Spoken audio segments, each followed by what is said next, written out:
I wasn't sure you were going to make it. The weather is rather nasty tonight. But then, it's always that way on Halloween. Come in. To the Hall of Horror. I hope you don't mind using the back door. It's so much creakier.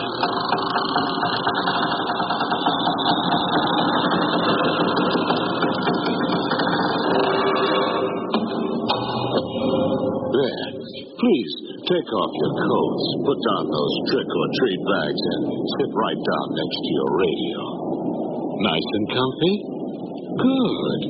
Because the stories I have for you will make you very uncomfortable, send chills up your spine, and give you goosebumps all over. Oh, Kitty wants to go out. Well, maybe later. First, take a glimpse of what's in store for you tonight. Do you like crawling things?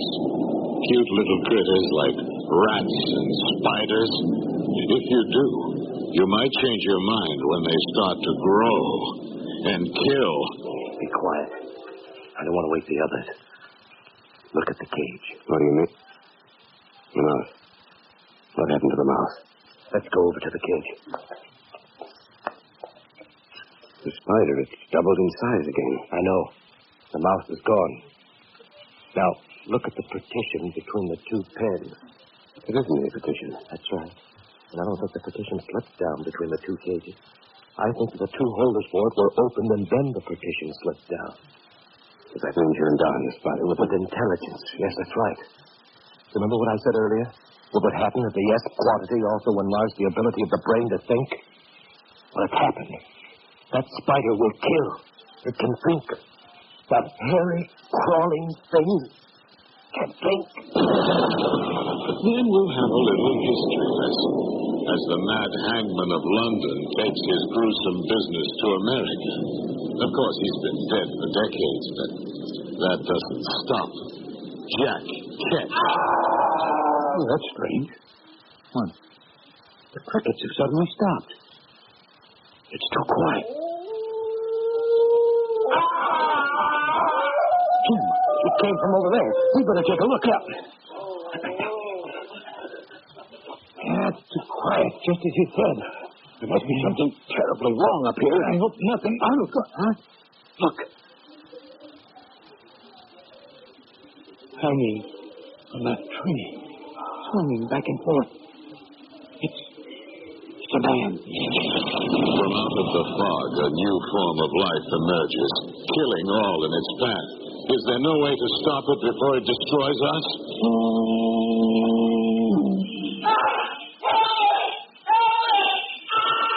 It came from our right. We better take a look. Come on.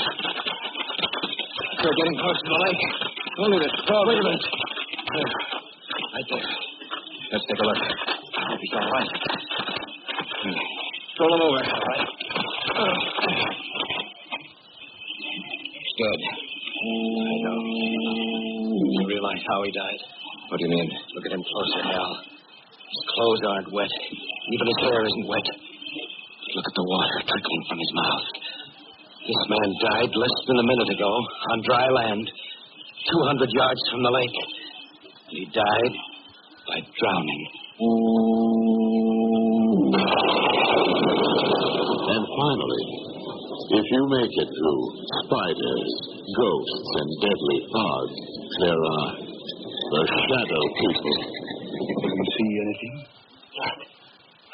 Be quiet, you fool. I know what I'm doing. In front of me, the darkness gathering together into a huge, terrible. Not only do you see us, Miss Davis, But everyone else in the room also will see the vague shapes forming themselves in the blackness. We do not want you, Doctor, to see this. The girl we want. We advise you to drop this case. You'll only bring down the wrath of the shadow people upon your head. The girl. We want the girl. Do not stop us. Let us take her now. Turn on the light. Well, 4 fear-filled tales of terror for all of you with weird imaginations and a taste for the macabre. We'll start our journey down the hall of horror after a short but agonizing break.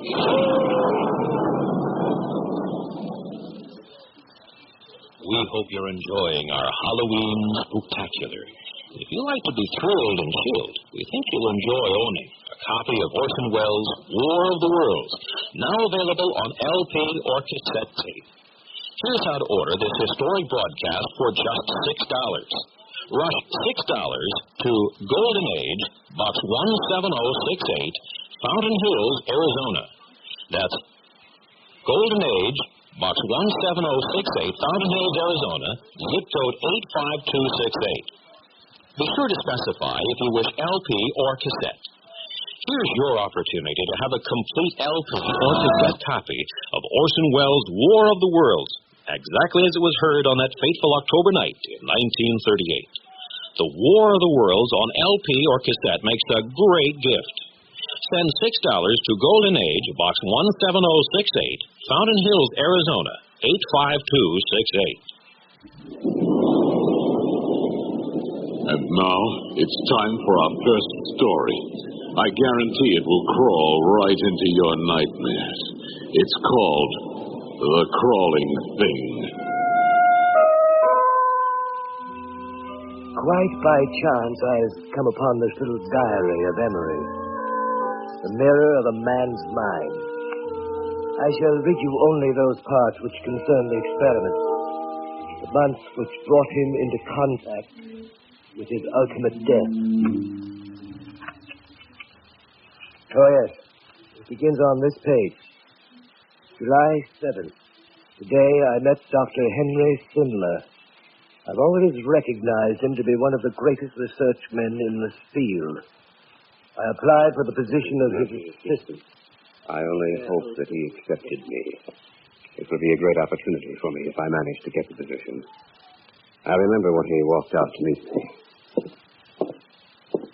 I take it that you are Mr. Bolton? Yes. Sindler, Dr. Henry Sindler. Yes, I know. Please sit down, Mr. Bolton. It distresses me to see a man like you nervous and shaky. I'm not going to hurt you. Well, I'm sorry, sir. You no doubt are aware that I drive my assistants to a state of utter exhaustion, that I expect quite a good deal from them? Yes, I'm aware of that, Dr. Sindler. Yes, all right, good. And thank you for coming to see me, Mr. Bolton. I have many other applicants to see before the day is over. If you are accepted, we will notify you. So, Dr. Sindler... That is all, Mr. Bolton. Good afternoon.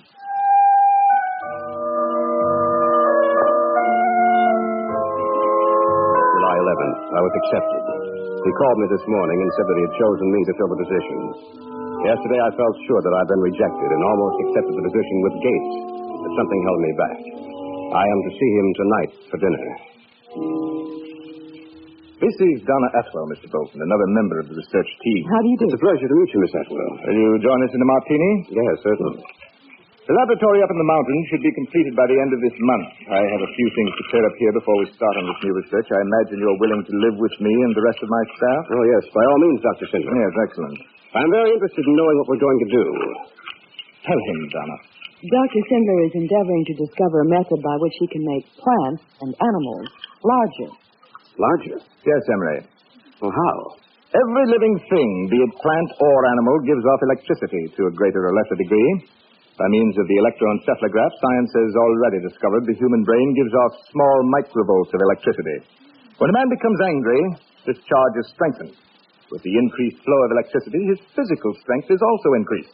Dr. Sindler is looking for the chemical which is released into a man's body, along with adrenaline, which gives a man this added strength and which also increases the microvolts of electricity. I see. Your cocktails. Allow me to propose a toast to our work together. May we have success.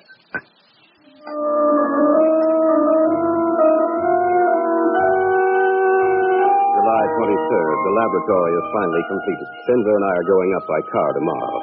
I am impatient to begin. July 24th. We arrived shortly after noon today. I'll take you on a tour of the building later, Emery. Now I want you to meet the others. Donna, will you and Dr. Henderson come into my office, please? Yes, Dr. Henderson. Besides the four of us, the only other persons in the building are the cook and janitor. I dislike having too many people engaged on one problem. You understand, of course. Certainly. Miss Atwell and Dr. Henderson have been my colleagues on several other occasions. The building is perfect, Henry. Yes, Henry, they've certainly given us everything to work with this time. Emery Bolton, this is Dr. Paul Henderson. You already know Miss Atwell. How do you do? Glad to have you with us, Bolton.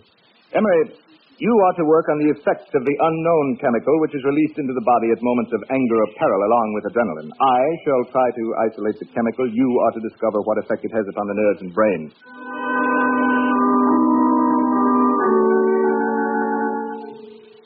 August 4th. Sindler has isolated the chemical. He calls it the strength quantity or S quantity. He fed some to a lab mouse. How much time has passed since the injection? 3 hours, Dr. Cinder. Let's look at the pen. I hope we have more success this time. I think we will. Maybe I'm wrong, but the mouse does seem to be larger. It is larger, Donna. Then we found the formula. We can't be too sure if it's safe. The other subjects died. Dr. Cinder, Yes? how large will the animal grow? We have no idea of knowing that, my dear. Do you think there's any possibility of it growing too large? What do you mean? We're changing the size of that animal beyond all proportion to what nature has evolved. Do you think there's any possibility of the subject growing too large for us to handle? That mouse there might grow into some hideous monster that could destroy us all. I continue with the diary. August 5th. The animal is 3 times its normal size. It killed 2 other mice. Emery. Yes? How is your part of the research coming? I've written it down for you. Here. Let me see. The effect of the S quantity increases the microvolts of electricity and we go on. Dr. Cinder? Yes, what is it, Donna? Paul wants you in the isolation room immediately. Why? What's wrong? I don't know. He just told me to get you. Oh, come with us, Emery. Wonder what's happened. We'll know in a minute. What is it, Paul? Henry, the mouse died a few minutes ago. What? Yes. As you know, the S quantity has an immense effect on metabolism. I imagine the animal wasn't able to stand the strain. What are we going to do? We'll try it again. Failure may mean nothing. Perhaps the animal was sick. We're not sure that the strength quantity will kill. August 9th. Cinder told us to feed the S quantity to another mouse and also to one of the large, hairy banana spiders, a member of the deadly tarantula family, in the cage next to the mouse. I was with Henderson when the feeding began. Open the cage door. Right.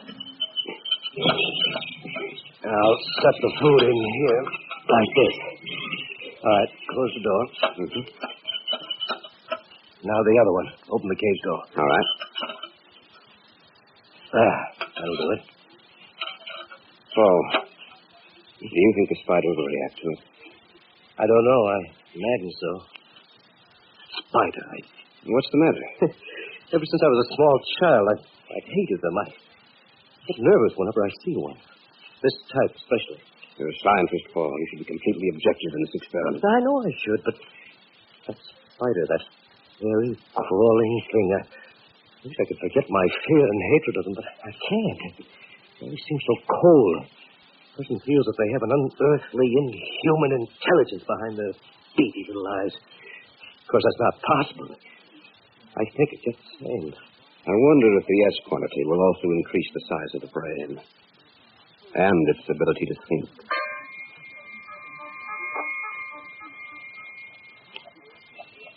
Still, August 9th, 4 hours later. The mouse has increased slightly in size, but the growth of the spider has been amazing. Its size has been more than trebled. It's almost as large as a child's fist. August 10th, 3 in the morning. Henderson woke me and went into the isolation room where the mouse and spider were kept in a double cage.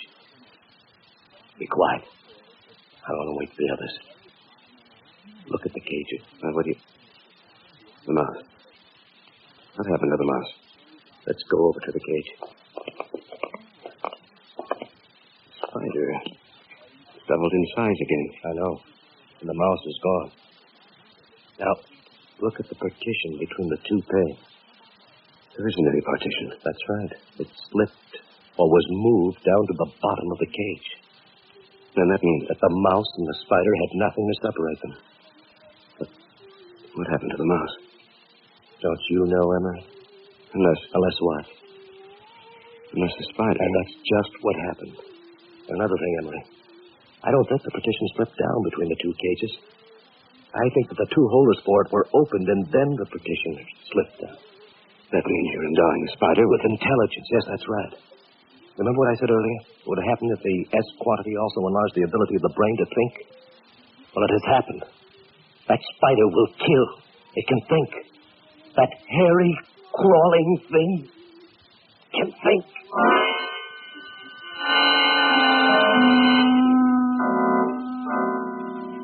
August 10th, forenoon.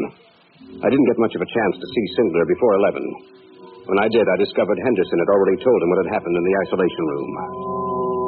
And you know about the spider. Yes, Emery, I do. Henderson told me earlier. What do you think about it? Think? What do you mean? Don't you think we ought to destroy it? Destroy it? Of course not. This may be what we're looking for, Emery. This may lead us to success. But, Dr. Sindler, it might be dangerous. Yes, it might be. But you remember that the development of the atomic bomb was dangerous, and so is the research going on in countless laboratories across the nation, across the world, Emery. That spider has intelligence, Dr. Sindler, a crafty, cunning intelligence. I know that. We have found a new formula to increase the intelligence and size of an animal.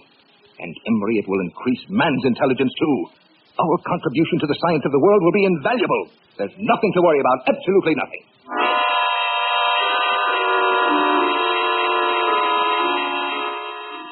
August 15th. The spider has grown so large that it cannot be kept in the cage anymore. The isolation room is its pen now. It has the run of the entire room. It's as large as a large dog. I must admit that every time I enter the isolation room, I'm nervous lest that thing should attack me. But it generally stays over in one corner of the room. Apparently, it has no desire to harm us. August 25th. Donna and I had taken a stroll outside the laboratory. Emery.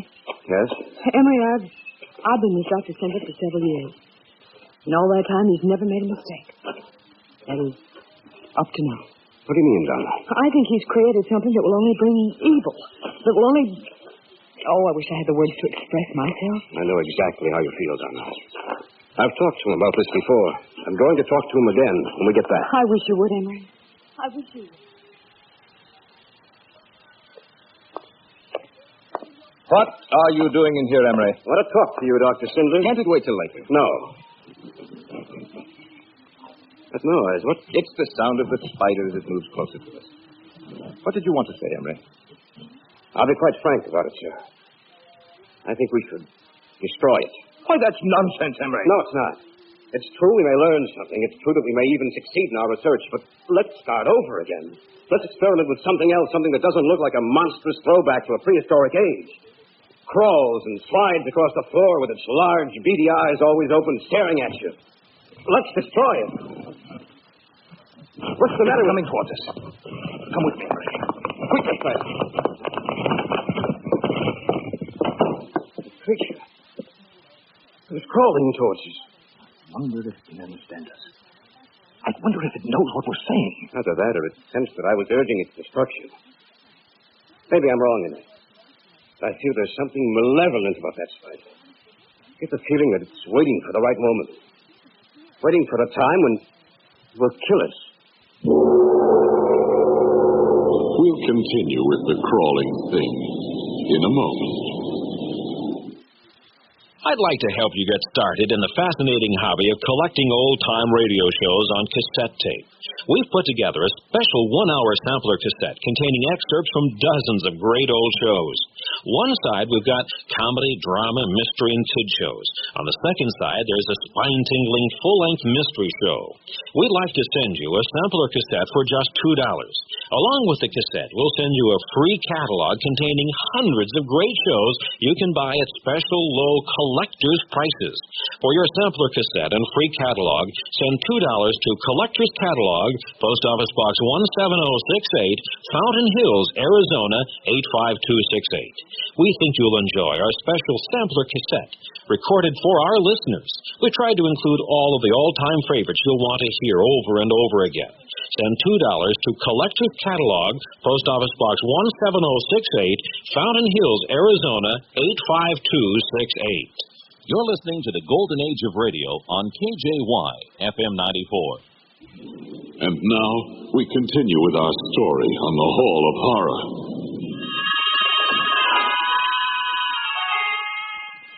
I'm beginning to feel some of the terror that Emery Bolton must have felt.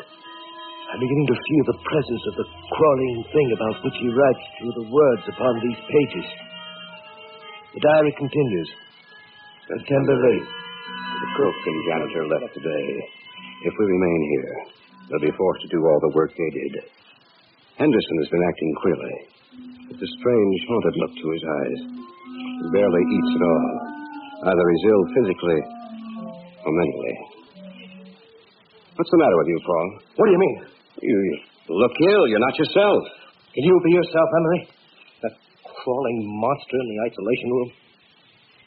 Well, can you? No, not exactly. Let me tell you something, Emery.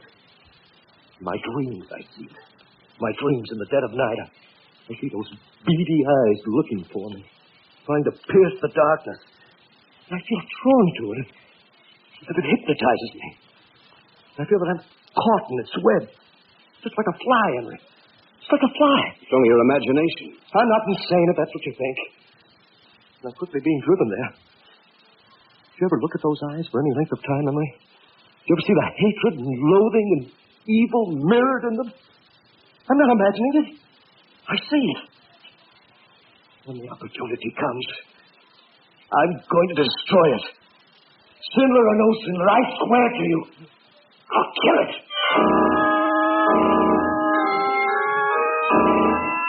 October 10th. Henderson has been so quiet lately that I know he has some plan in his mind. Some plan that will culminate in the destruction of the spider. Sinler hasn't noticed any change in Henderson. He's engrossed in his work. October 16th. Henderson whispered to me this evening that tonight he will kill the spider. I sit in my room and write this, with only the desk lamp lit. It is almost 11 o'clock now. I have the feeling that the moment is drawing near.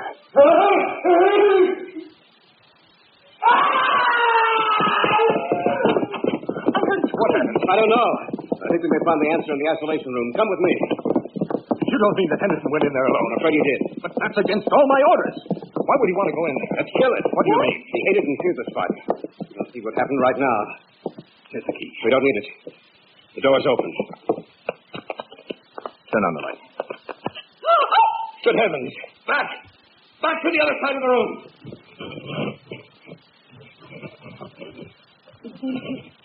To understand you, Dr. C. Probably from the tone of my voice.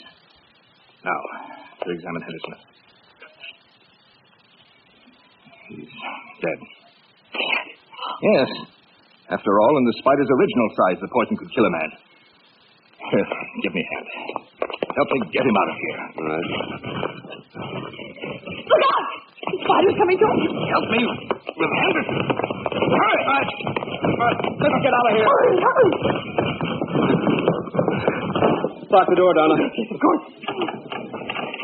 I don't want that thing to get out of that room. Don't you think we should destroy it? No! Henderson was a fool. He went in there to kill the spider. I think the spider sensed it. That's why Henderson's dead. We are still going on with the experiment.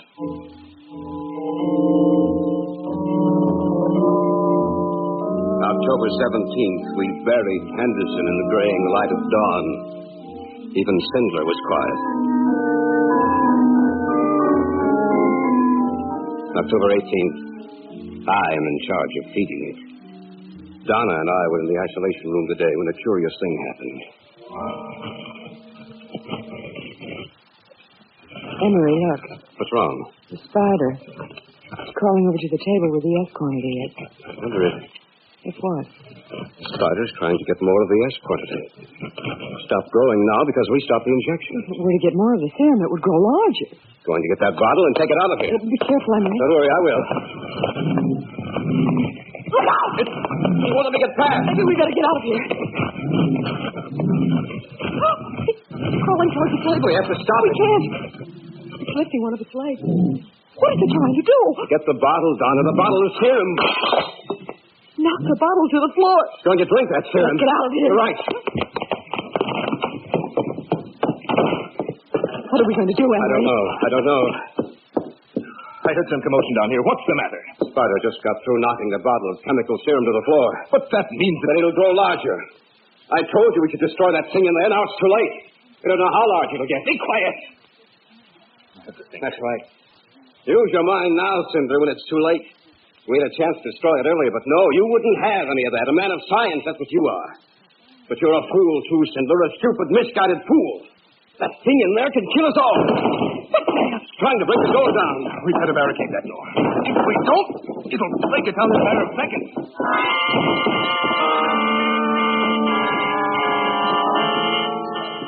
October 24th. 6 terrifying days have passed. That creature in the isolation room is out of all proportion. Though we've barricaded it, the door is weakening. It won't hold up much longer. I called Frank today. We can't leave that thing alone. If it were to get loose, we must destroy it. Cinder has a plan. We've placed explosives just outside the door. We'll give way any minute now. Only a matter of time now. When it breaks down the door and comes through that doorway, the explosive will automatically go off. I hope we're successful. Why don't we just leave? We can't do that. We have to see it destroyed. That's the only way we can be sure. What if the explosive does not kill it? I don't know what will. The door is starting to give. It's starting to come through.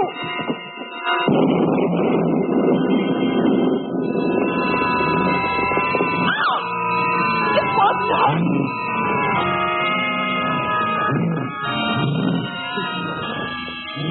Look inside. As if I were hypnotized. I can't move. Look out! Look out!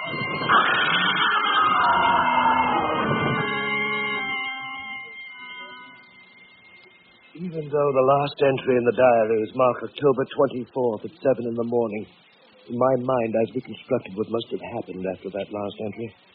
There is evidence all around me of the death and destructive power of that hairy, crawling thing.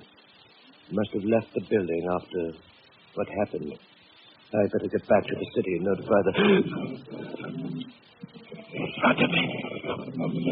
Something so large. Gigantic eyes. Looming up that... I can't move.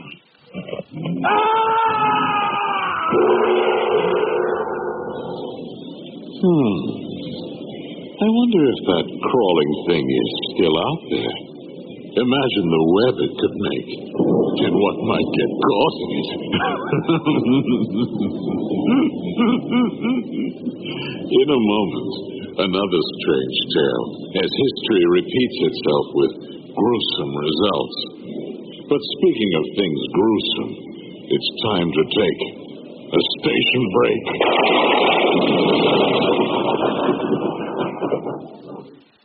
If you enjoy the golden age of radio, I believe you're the kind of person who would enjoy the interesting, wholesome entertainment, helpful articles, and helpful information you'll find in every edition of the Saturday Evening Post. The Saturday Evening Post is the magazine for the family in the mainstream of American life. For over 250 years, the Saturday Evening Post has provided the kind of upbeat family reading that builds up, not tears down, our American way of life. We'd like you to join over 6 million Americans who make up the Saturday Evening Post Society. If you'll subscribe now, you can have the Saturday Evening Post for 1 year for just $12. And if you call and mention the Golden Age of Radio, you'll get as a free gift a copy of Better Health Family Cookbook. Don't put it off. Right now, call 1-800-2850. 1-800-2850 anywhere in the USA except Nebraska, where you call 1-800-642-8300. Call the Saturday Evening Post at 1-800-228-2050.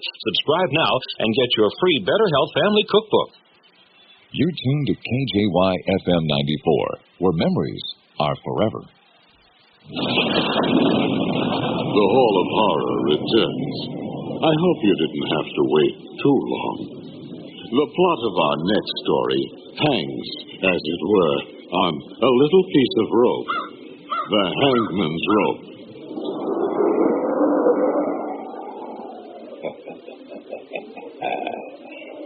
There is a legend, you know.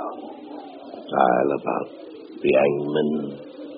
For 23 years, the executioner for the crown. Jack Ketch was his name, Governor. Jack Ketch.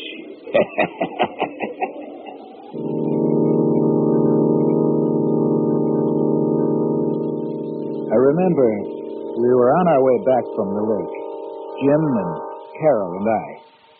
And for some reason, we started back to the city later than usual. We hadn't been driving for more than half an hour when one of those sudden spring storms. Now, where did that come from? Someone said there might be a storm tonight, but I thought we'd be home before it broke. We'd better put the wipers on. We started back too late tonight. What was it that held us up, Jim? I don't know. A lot of things. When I finally looked at my watch, I couldn't believe my eyes. Yeah. I know. Look out. There's a man right in front of the car. Huh? You stay here, Carol.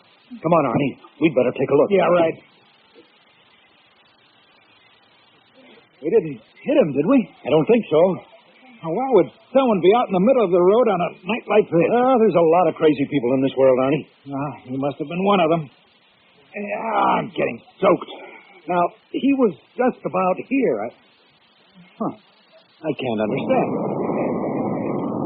Jim, look. Where? There. There beside the tree. I don't see anything. I guess I was wrong. You know, for a minute I thought I saw someone hanging from that tree. Oh, you must have been mistaken. You know, I can't figure this out, Arnie. That guy was out here on the road, right in front of us. I saw him just as plain as day. Now there's no one around. Yeah. We'd better get back to the car. Yeah, that's for sure. There's no sense looking back at that tree, Arnie. There's nothing back there. I don't know. I thought I saw someone swinging there back and forth with a rope around his neck. No, you couldn't have. Maybe it was some kind of optical illusion. It could have been a shadow or a branch or anything. Yeah, that's right. Anything. Well, there's the car.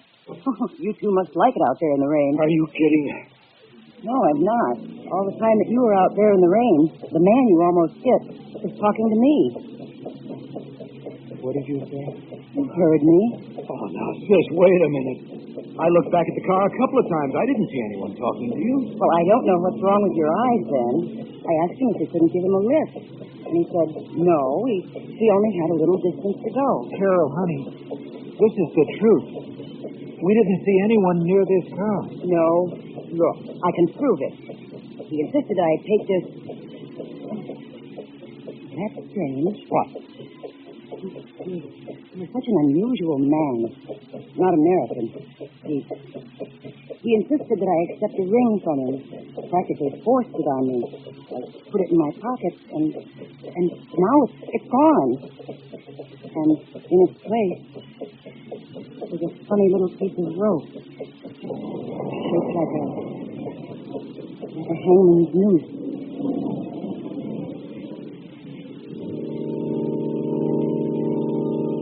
I knew Carol wasn't lying to me. I asked her if she would let me have the little piece of rope. After I dropped them off at their place, I went home, took it out, and set it on the table. I can't explain it, but there was something about that rope which seemed old. It was made of hemp. kind of rope you would imagine Jack Ketch might have used 250 years ago when he was the hangman. That night, as I slept, my sleep was troubled. In my dreams, there was a huge black gallows. I saw a man climbing the stairs to his death.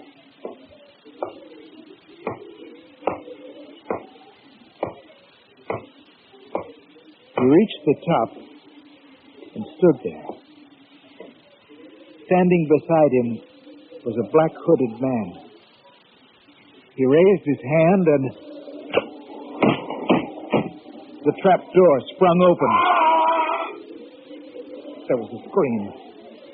And then I saw this man swinging back and forth. His face was hidden from me, yet there was something strangely familiar about him. I felt as if I knew him quite well.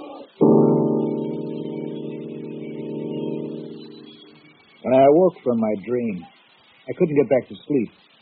For in the black blankness of sleep, I had come into contact with death. As the morning approached, I fell into a nervous sleep. I was awakened.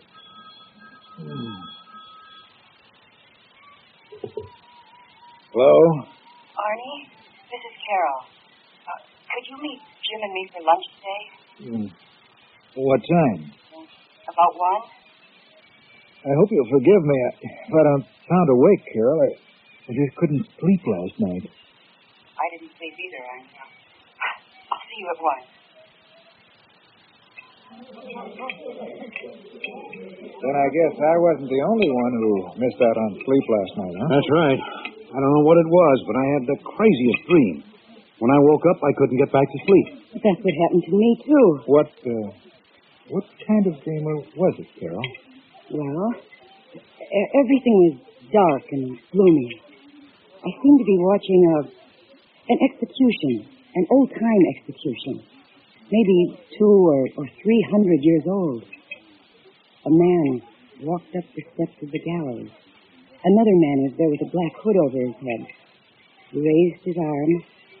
The trapdoor opened, and the man swung back and forth. And there was something familiar about him. Isn't that right? Yes, but how did you know? Because my dream was the same as yours, sis. Exactly the same.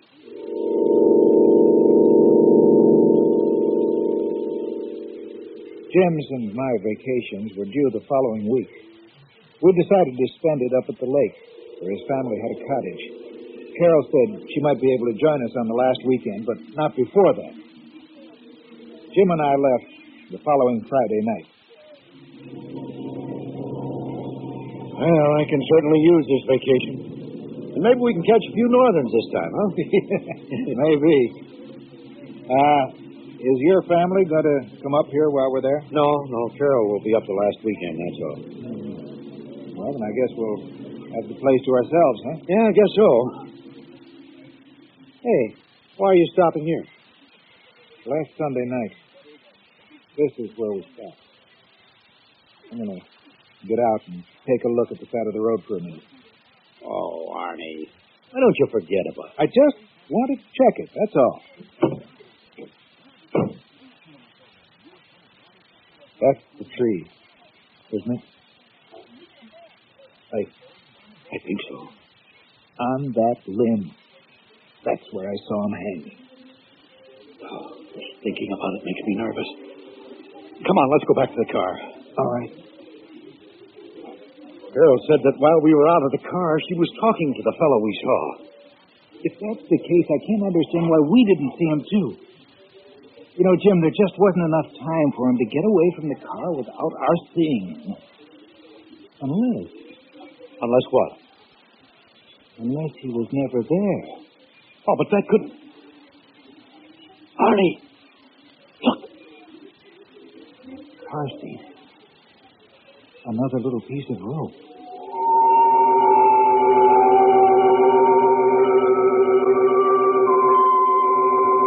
Before I could stop him, Jim threw the little noose out into the darkness. A little piece of rope, an inanimate thing, coiled and twisted, which somehow seemed to be alive. We reached the cottage perhaps half an hour later, and though we were both disturbed by what had happened, still it didn't interfere with our sleep. The next day, we went out fishing early. Had little luck, and were on our way back to the cottage when the woman who owned the property next door stopped us. Good morning, Mr. Stanley. Oh, good morning, Mrs. Bennett. Out for the weekend? For the next 2 weeks. Oh, excuse me, Mrs. Bennett, this is Arnold Slade. Pleased to meet you, Mr. Slade. Well, thank you. Same here. You must be that young man that Tara's going to marry. Yes, that's right. She'll make you a fine wife, Mr. Slade. Yes. The reason I stopped you, Mr. Stanley, is this. Mm-hmm. There's something strange going on out here. Oh, what do you mean? Well, the constable came by the other day and asked me if I'd seen any strangers here. A couple of people have died over on the other side of the lake. And the constable ain't been able to find out what happened. How did these people die? Well, that's what's so strange about it. Both of them were killed by hanging. Hanging? That's right.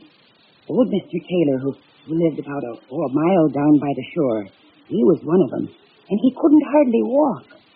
They found him hanging from a tree, but he was several feet off the ground, and nobody can figure out how he got up there. What the woman had said frightened me. It seemed as if we were getting deeper and ever more deeply into something from which we would never be able to get away. That night, it was Saturday, Jim and I went out for a walk. It was a particularly dark night.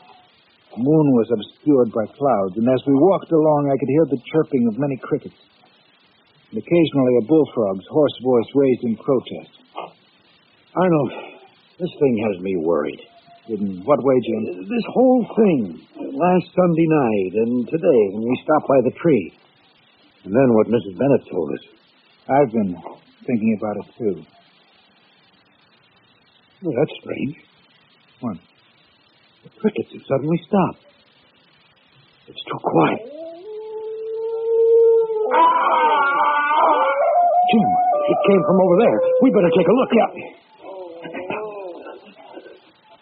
Yeah, it's too quiet, just as you said. There must be something terribly wrong up here. I hope nothing... Arnold, huh? Look. Hanging on that tree, swinging back and forth. It's a man. What are we going to do? We better cut him down. No. We better call the authorities first. I guess you're right. Come on, Mrs. Bennett's got a phone. If we hurry, we may be able to get out a great deal of help to the authorities. Jim, did you notice how high that branch was? I saw it. Yes? Why, Mr. Stanley, it's you. Mrs. Bennett, may we use your phone? Well, I suppose so. Come in. Thanks. Thank you. It's in the other room. Thanks.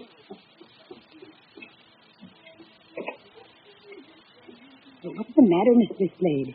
It looks like something's happened to upset you two. Well, it has. It certainly has. Constable, why, what's happened? We were out for a walk. Yes? We heard a scream. I think you'd better We ran to where the scream had come from, and we tree. found a man hanging from a tree. That's right, hanging.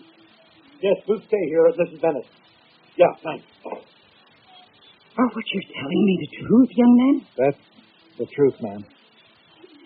Stanley, is what Mr. Slade told me the truth? I'm afraid it is. Oh, then no one is safe around here. I wonder who it was. What difference does that make, Mrs. Bennett? A man's been murdered. It makes a lot of difference, Mr. Slade.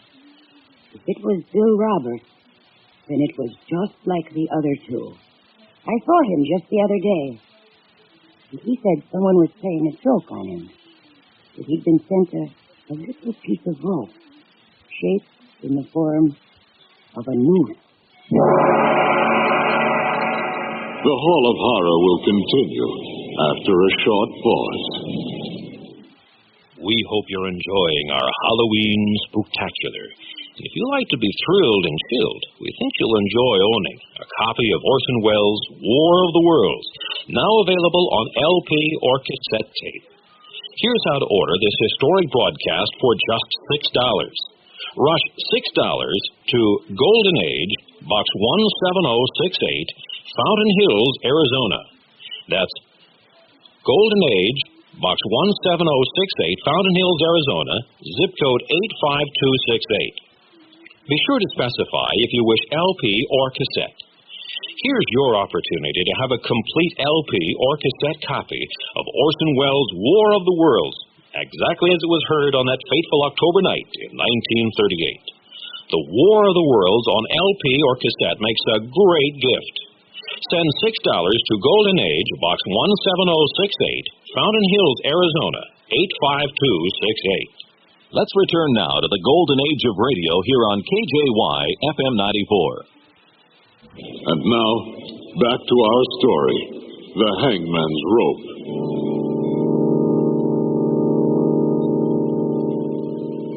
A little piece of rope. Both Jim and I stared at each other for a moment. It might be coincidence. We knew that, but it was difficult trying to make ourselves believe that. About half an hour later, the constable arrived. You two found him, is that right, Mr. Stanley? That's right. We were out taking a walk. We heard a scream, and then we found him. You have to make heads and tails out of this. 3 of them. 3 deaths in 2 weeks, all the same way.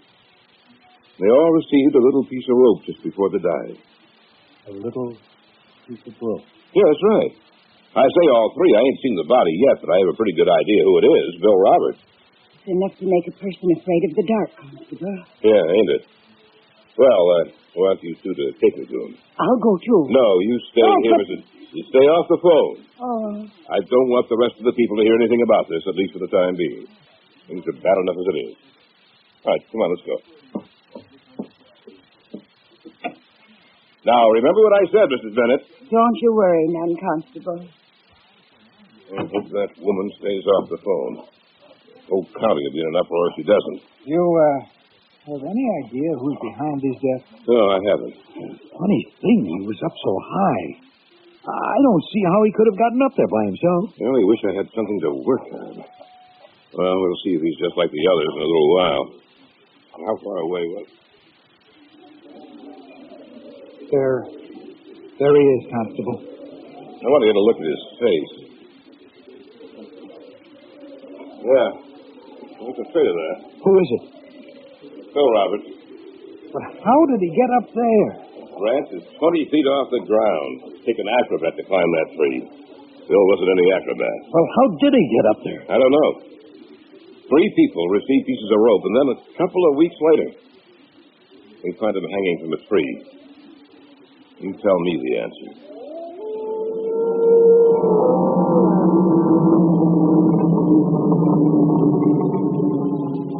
We cut him down, but it took almost an hour to get up on that branch to do it. We put him in the constable's car and drove him back to town. Before he left, we told him that we, too, had received the little gift, the noose of rope, which had been, in 3 instances, the forerunner of death.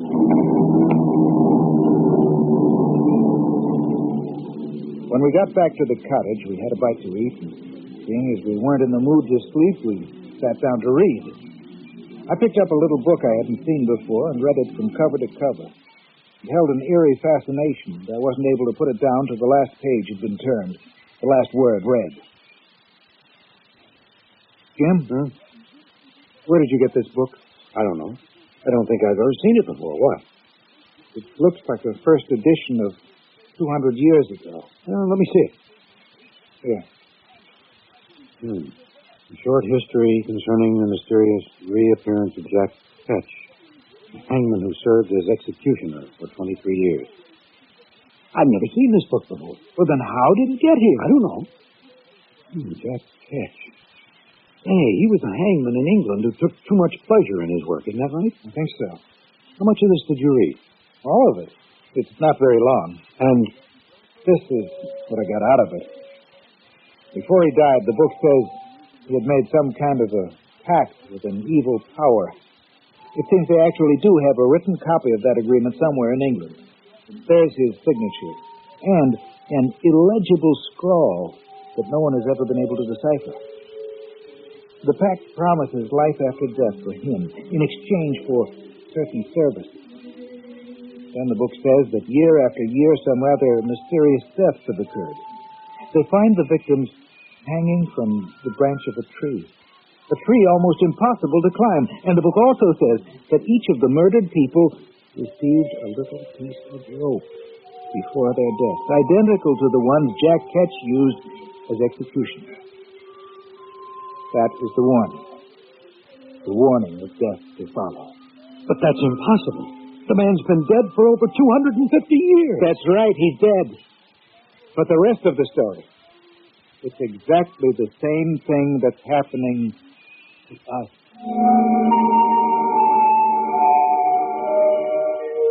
2 days later, in late evening, the rest of the story unfolded.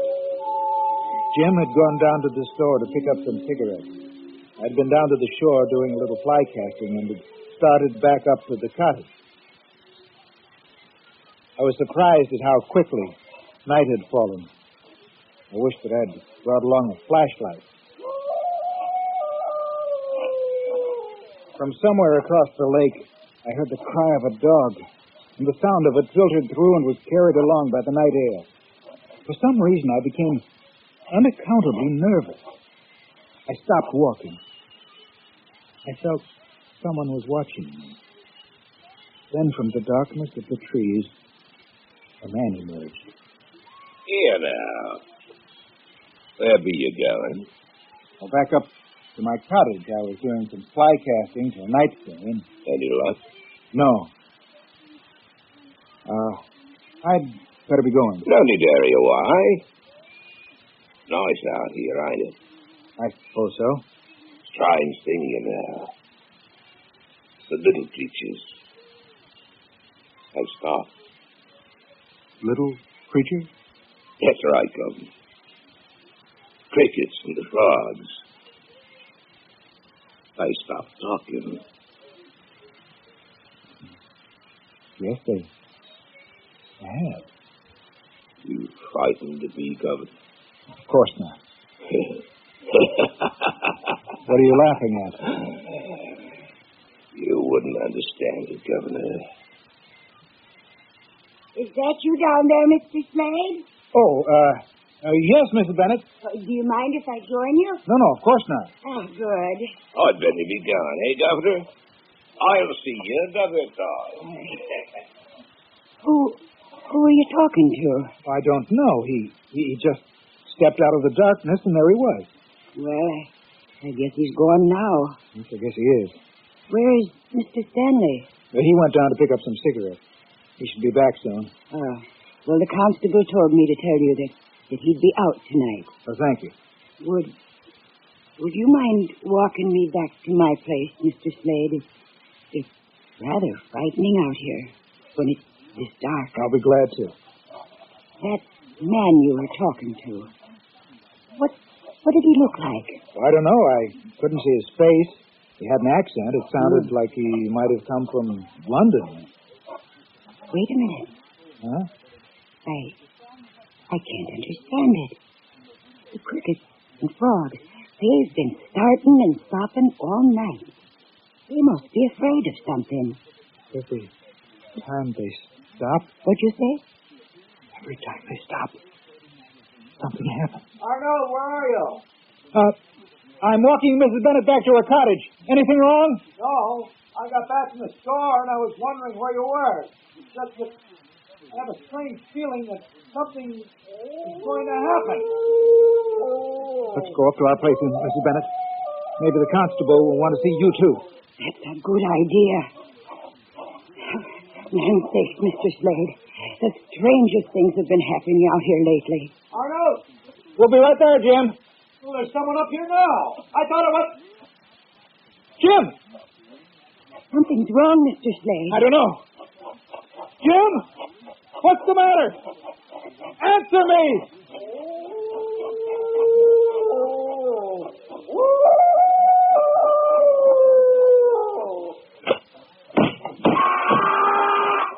Mr. Slade, look! Oh, hanging from that tree. It's Mr. Stanley.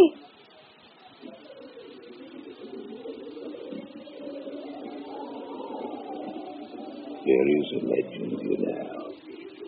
Tale about the hangman. For 23 years, the executioner for the crown. Jack Ketch was his name, Company. Jack Ketch.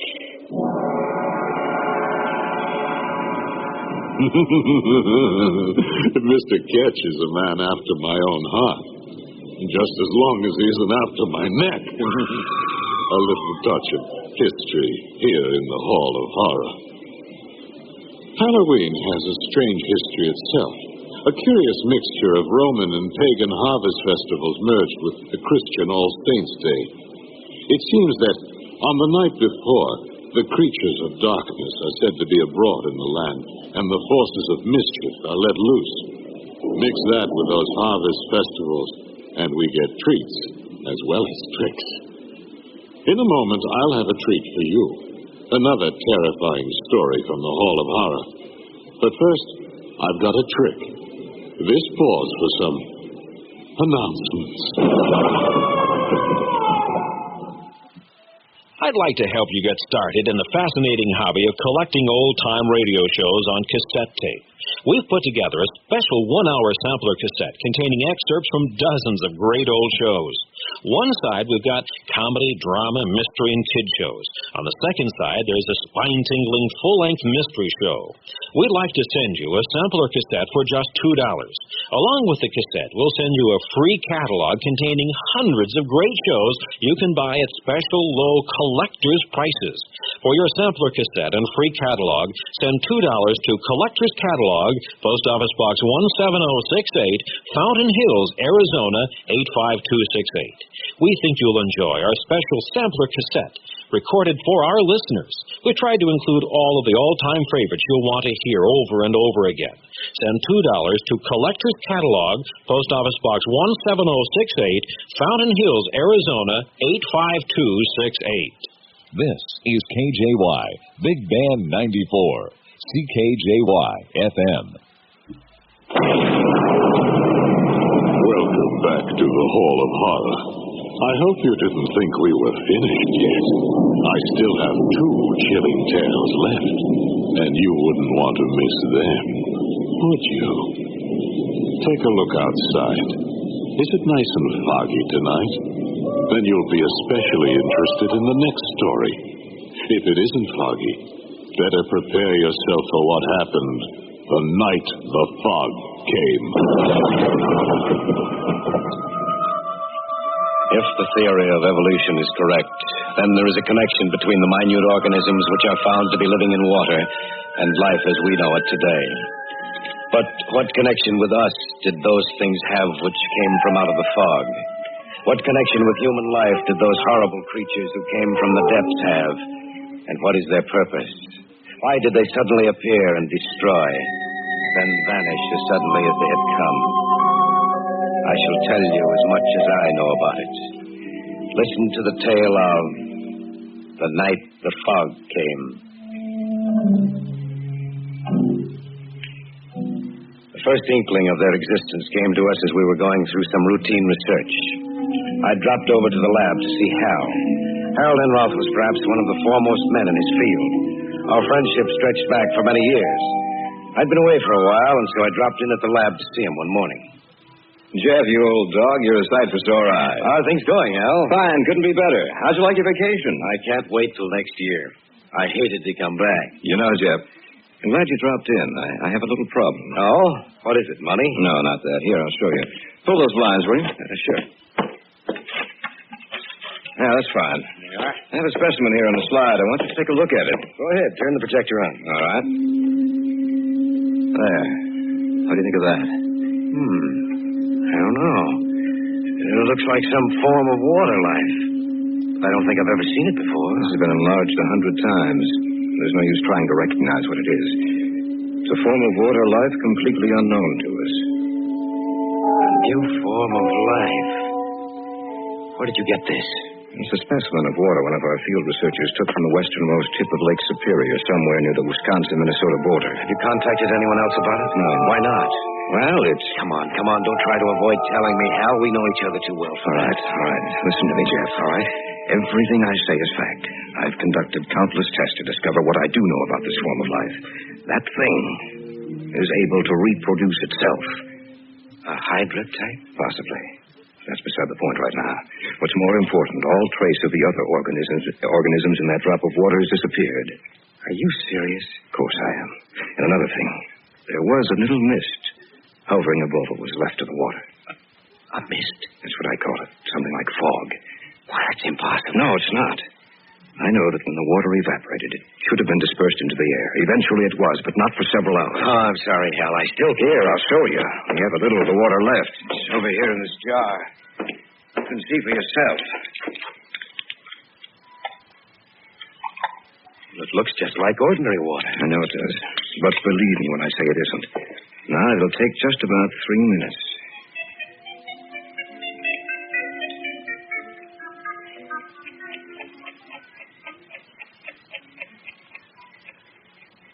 You see what's happening? I can't believe my eyes. See that little cloud of misty vapor beginning to form like fog? Yes.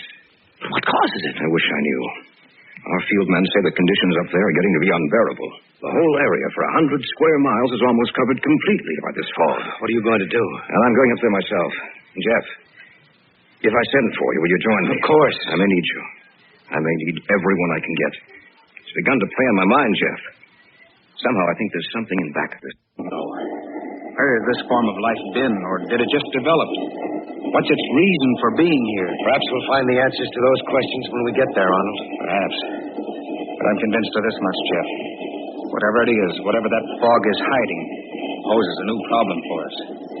A problem which may be unsolvable, and which could very well destroy the human race.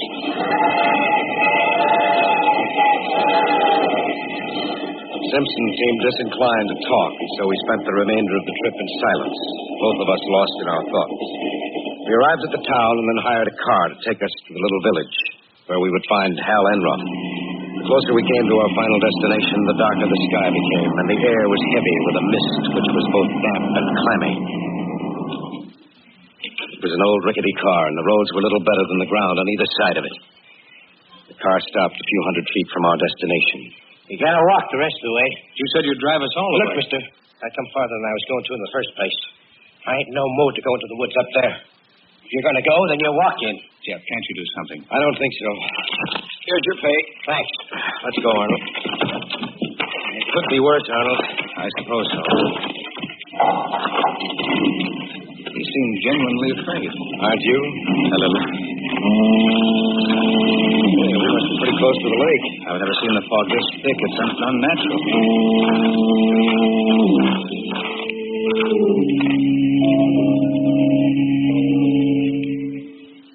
Eventually, we made it up to the house. Hal was there waiting for us and showed us where we would sleep. Through the window, I could see that the fog seemed to be getting thicker.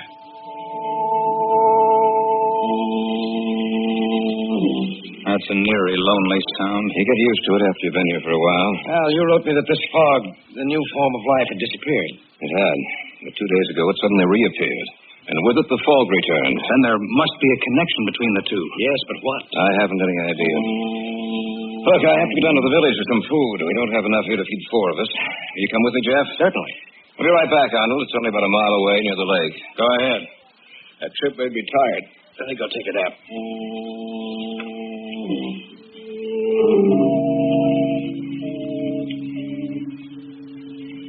The house in which we were staying was on a high level of ground which tapered off on the side facing the lake.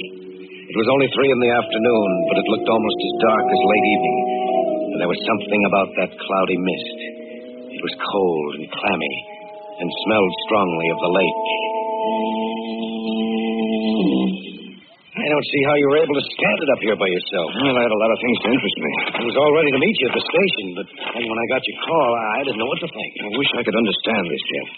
The fog disappeared when the water life disappeared. When signs of this strange new form of life showed again, the fog came back. Why? Maybe we can find the answer to that. Well, I hope so. Actually, the sound of that foghorn does get on your nerves. Yes, I can imagine it would. You know, if this were a clear day, you could see the village from here. Oh? Actually, it's just a tiny resort town for fishermen and hunters. And it's located right on the westernmost tip of the lake. Imagine it must... It came from our right. We'd better take a look. Come on. We're getting close to the lake. There's only this fog. Wait a minute. There, right there. Let's take a look. I hope he's all right. All right. Roll him over. Okay. He's dead. I know. But do you realize how he died? What do you mean? Look at him closer, Hal. His clothes aren't wet. Even his hair isn't wet. But look at the water trickling from his mouth. This man died less than a minute ago on dry land, 200 yards from the lake. And he died by drowning. That's not possible. You sure he drowned? There must be a doctor down at the village. Let's take him down there and see what the doctor says. Only I'm sure he'll agree with me.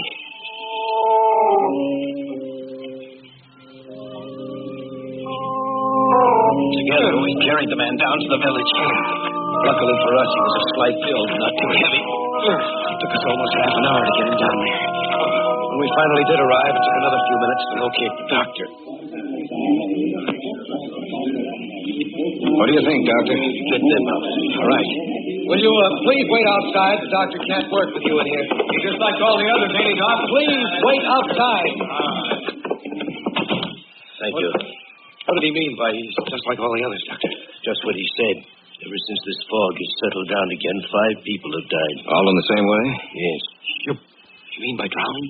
That's right. I can't understand how this man we found could die by drowning when he wasn't in the water. You know, we reached him about a minute after he screamed. How could he drown? Professor Enroth, I've been asking myself that same question about all the others. I've been almost half insane these past 2 days trying to find the solution. Dr. Craig, this fog, has it always been like this in the area? No, not until about 2 months ago. Which coincides with the time we first discovered that new form of water life. What did you say? Nothing, Doctor. We're doing a little research work up here, that's all. This keeps up.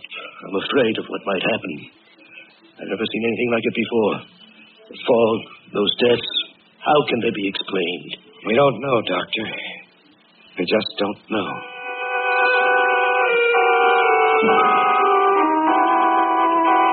When we got back to the house, we discovered that Simpson had indeed taken a nap. Our arrival must have awakened him, for as we entered, he came slowly down the stairs from the second floor. Need any help? No, we can manage, but come out to the kitchen with us. What's the matter with you two? We found a dead man on our way to the village. Are you serious? Just set those bags on the table. All right. No, I'm not joking, Arnold. We heard a scream. It took us about a minute to get to him. He was dead when we got there. A knife? Drowned. What? On dry land, 200 yards from the lake. You must be insane. No, it's the truth, Arnold. And there have been 4 other deaths just like it. When did they happen? In the last 2 days. Since the fog reappeared. That's right. Then there is a definite connection between this fog and the new life form you've discovered, Hal. That's right. But what's the connection?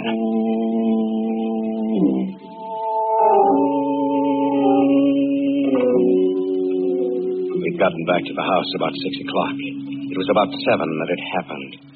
Simpson said he was going outside for a minute. He opened the door. I just want to get outside for this. Good heavens. What's wrong? Take a look.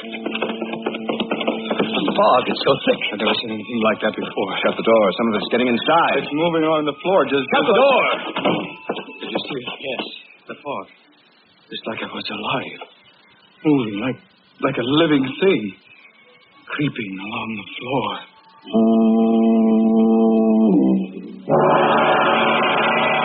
The night the fog came will continue in a moment. If you enjoy the golden age of radio, I believe you're the kind of person who would enjoy the interesting, wholesome entertainment, helpful articles, and helpful information you'll find in every edition of the Saturday Evening Post. The Saturday Evening Post is the magazine for the family in the mainstream of American life.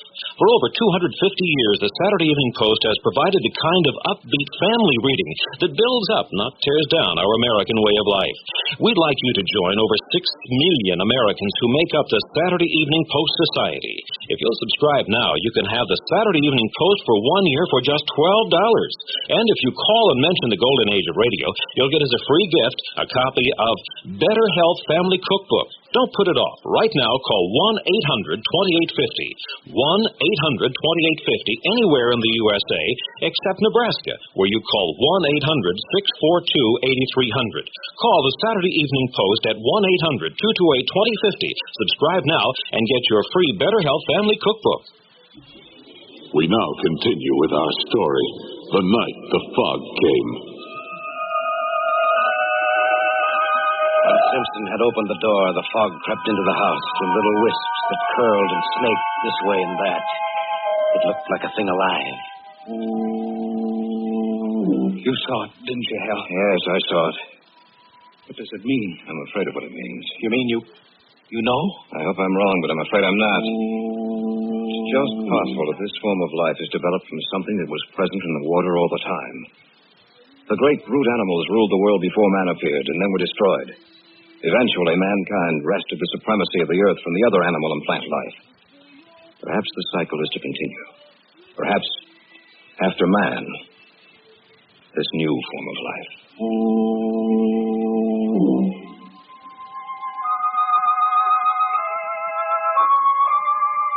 As the minutes passed by, we noticed that little slips of the fog began inching their way through every opening of the house. It was Simpson who pointed down at the bottom of the door and first brought it to our attention. We began to plug up all the openings in the house. At first, we did it slowly, but as time passed, we worked faster and more feverishly. No matter how tired we became, we had to finish the job or the fog might claim the house, too. It was too quiet. The only thing we heard was the distant, monotonous call of the foghorn. And then Hal broke the silence. Do you know why this fog is so thick? I wish I did. This might be insane, but it has to be the answer. That fog is carrying moisture, a lot of it, perhaps enough to also carry this new form of life. To move it from place to place, to spread it even farther, to kill everything which stands in its way. That might be it. It is. I'm sure it is. Well, in that case, what happened to break it up the first time? And that's the solution to the problem. I don't know what it is, but it did break it up the first time. It drove it back, down to the depths from where it came. That's why there was no sign of it in the water. It came from right outside the house. Racco. He said he was going to arrive this evening. We better take a look. Bring the flashlight. Right. Let's go. That light doesn't carry more than a few feet. It's so wet out here. Over there. Look. Little pinpoints of light dancing up and down, all clustered together. That must be it. Come on. It's spreading out. Right, look. There, on the ground. It's Racco. Same way. Same way as the other one.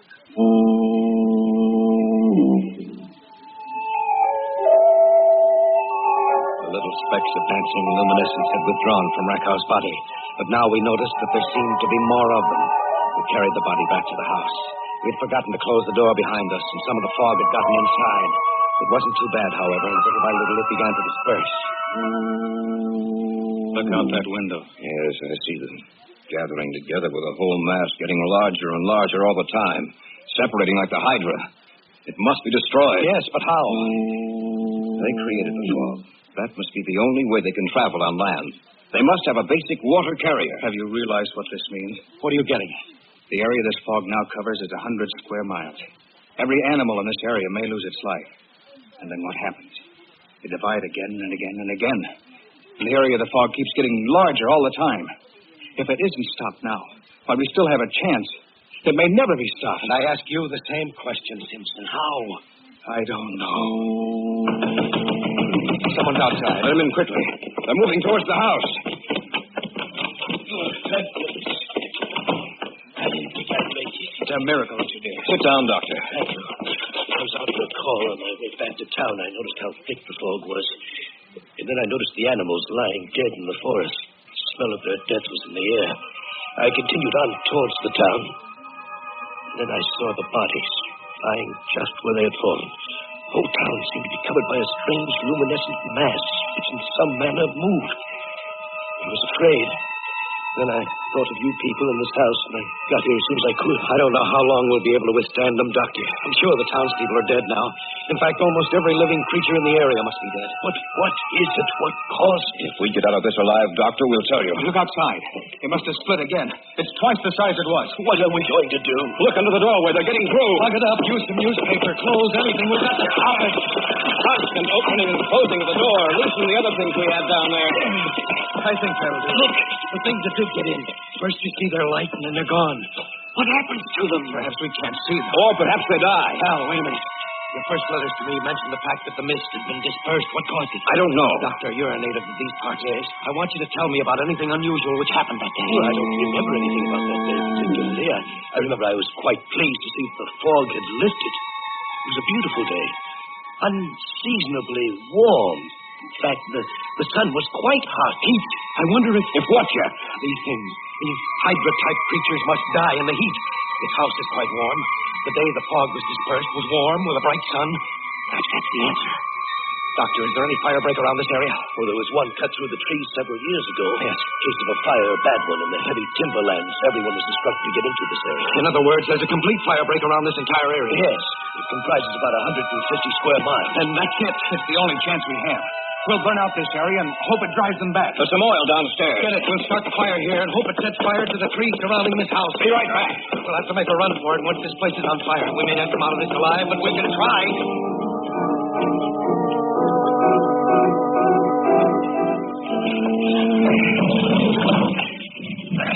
The last. Good. Now, everybody knows what... You'd better light it. Those things outside, they're going to get in. Each man will carry a torch. Yes. All right, light your torches. All right. And then set fire to this house. All right. Lighting mine. All right. There's yours now. Right. One more. Right. Under the door. They're pouring in under the door. Set the house on fire. Let's get out of here. No matter what happens, keep holding those torches. They're afraid of fire. All right, make a run for it. Come on, Doctor. Forget it.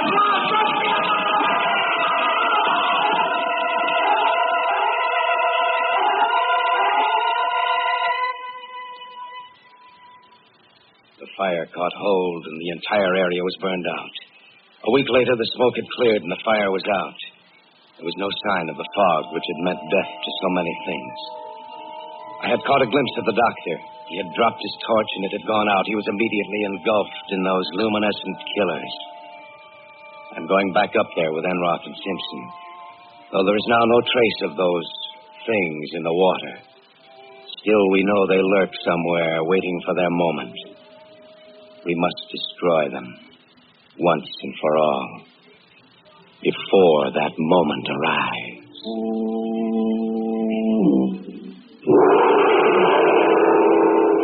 Well, quite amazing what you can find in the fog. You know, that story even gave me a bit of a fright. It's getting a little misty outside the Hall of Horror, and I haven't seen a trace of Kitty. Oh, there you are. I was getting worried. Now, don't cross my guests' path. They might be superstitious. Halloween always brings out the superstitious side of people.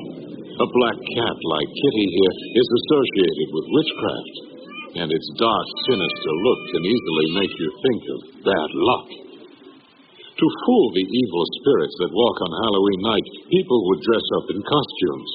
This naturally gave way to dressing up like the ghosts, witches, ghouls, and monsters they feared. Of course, you'd better know whether that ghost next to you is a friend or a real thing. It's said that he who looks at a spirit face to face will fall dead on the spot. That may be what happened to the people in our final story tonight. We'll listen to it after we listen to this.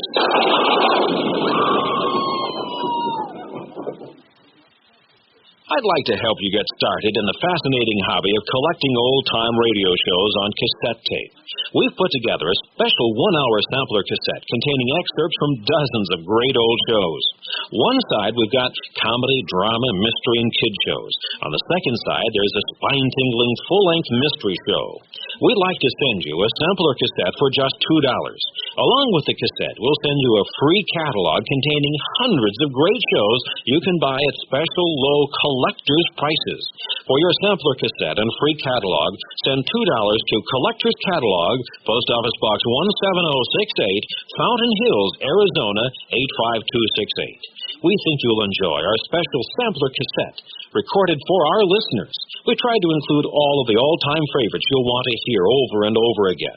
Send $2 to Collector's Catalog, Post Office Box 17068, Fountain Hills, Arizona 85268.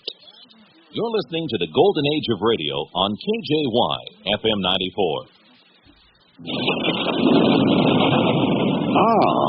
You've returned to hear my final tale of terror. I think you'll find it a fitting finale. The evil that pervades this story is one we may never escape. The form it takes comes right out of our worst nightmares. Have you noticed that this corner of the Hall of Horror is darker and more shadowy than the rest? The characters in our story learn to fear the dark, for that is the domain of the Shadow People.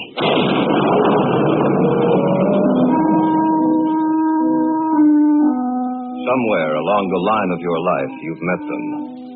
You have come in contact with the Shadow People. When did we first discuss it? Oh, yes, Brian and Elaine and I. It was in my apartment. There was only one light on in the entire place.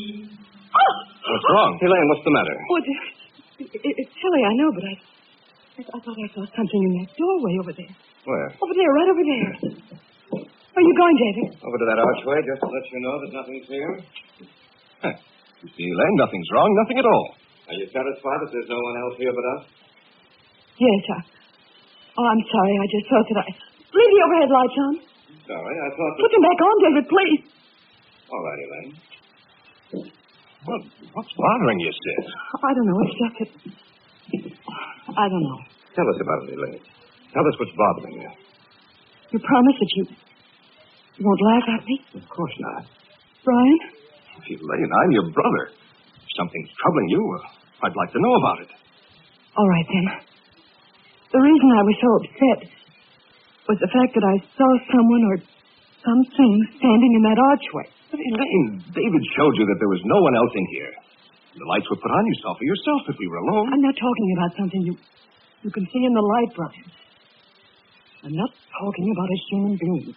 What's it all about, Elaine? In darkness, I saw something that can't be seen in a lighted area. And I've seen it several times before. You're sure you're not imagining this, Elaine? Oh, I don't have that good an imagination, Brian. How long have you seen this thing, Elaine? Well, it started about 6 weeks ago. You were in Detroit on business, Brian. Mom and Dad were on vacation. I was in the house by myself, in the library. There was only one light on. I sat in the chair beneath it, reading. Several times I thought that something was watching me.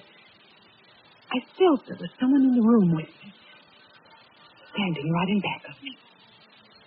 Every so often I'd glance back over my shoulder, but there seemed to be nothing there. And then I thought I heard someone whispering. I wasn't sure, but when I heard it again, I got up and I looked all over the house. Oh, I'm not easily frightened, you know that, but out in the hallway, it was almost entirely black. Luckily, I was near a light switch. I looked back over my shoulder, and I saw this huge, hulking shape for the first time. And I heard a voice. Or rather, the whisper of a voice. I couldn't distinguish the words, but that dark shape seemed to be moving towards me. My hand was on the light switch, and I turned it on. In a minute, the light flooded the hallway. The shape was gone. There was nothing there. I was alone again. As long as there's light, I know it can't hurt me. I know it can't reach me. You might have imagined it, you know. Of course, that's possible, but I'm sure I didn't. It was so real. So real, that shape in the dark. It was the very essence of evil itself.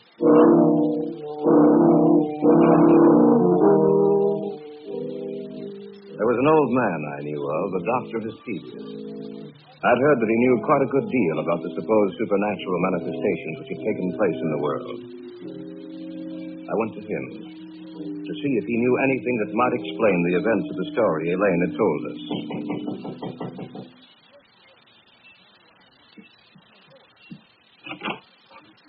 Yes, my good sir. What do you wish? I have an appointment with Dr. Vestigius. Oh, yes. He mentioned something about it. You are Mr. Drake? Yes. If you'll come inside. Dr. Asilius is in this study. Please come with me. Doctor? A visitor for you. Oh, yes. Bring him in. You may go now. Yes, sir. Mr. Drake? Yes. Sit down, please, in that chair over there. Thank you, sir. Now, what is the nature of your visit to me? Well, I understand, Dr. Vestigius, that you have a great knowledge of the supernatural manifestations which have occurred on the earth. Great knowledge, Mr. Drake? No, hardly that. I have only scratched the surface in my years of study. Perhaps I can help you, but again, perhaps I cannot. Well, may I tell you the story? By all means, my good sir. All right. Now, this didn't happen to me, Doctor, but to my fiancée. It seems that about 6 weeks ago, when the light was on, the dark form disappeared. And that's the story, sir. As much of it as I can remember. I see. It's a strange tale, Joe. I'm fully aware of that, Dr. Vestigius. You say she seemed to hear whispered voices? Yes, that's what she said. I see. A moment, please. I have a book in my file. Yes.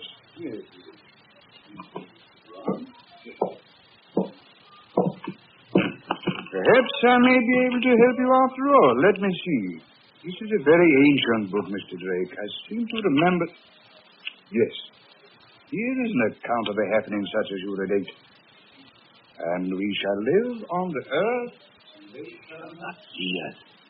It has been foretold by the ruler of the darkness. They who live by day, retire to sleep by night, shall never know that we walk with them, that we watch them, that we wait for our chance. Only in the night will they see us, for in the daylight we are not seen. Only in the night, when the darkness grows together and the forms of the shadow people are shaped from the blackness, they will know us. They will know that we are their companions, for we are the shadow people. I knew I had read something similar to the story you have told me, Mr. Drake. Dr. Asilius, what can we do? Well, give me a little time. Let me see if I can find any more references to these people of the darkness. One more thing, Mr. Drake. Be sure that your fiancée is never left alone at night.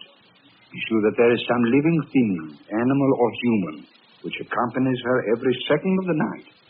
For she is in danger, Mr. Drake. A terrible danger.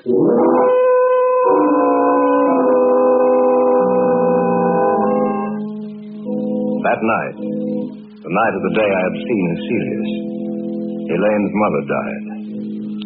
She died in her sleep.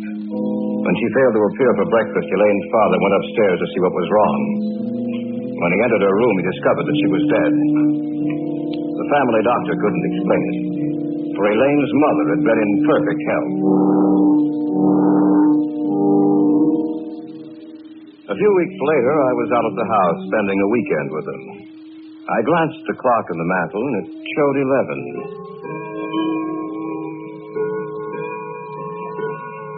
I can't understand why Brian hasn't returned from town. Well, he said he had some extra work to catch up on. He told me this morning that he might be late.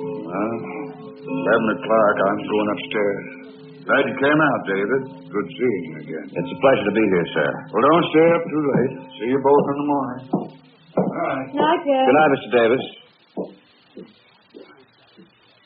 He isn't the same, David. Ever since Mother died, he hasn't been the same. I didn't realize that until tonight. He's changed. I only hope that he'll start living again. Ever since she died, it seems that a part of him died with her. Elaine, have you seen anything else since you spoke to me last? No, I haven't. Ever since Mother died, nothing's happened. Well, I only hope. Came from upstairs. Come on. You don't think... I don't know what to think. I only hope it's... David, if anything's happened to it... We'll see in a moment. There's no light in this room. You wait here, Elaine. Where's the light? Over to your left.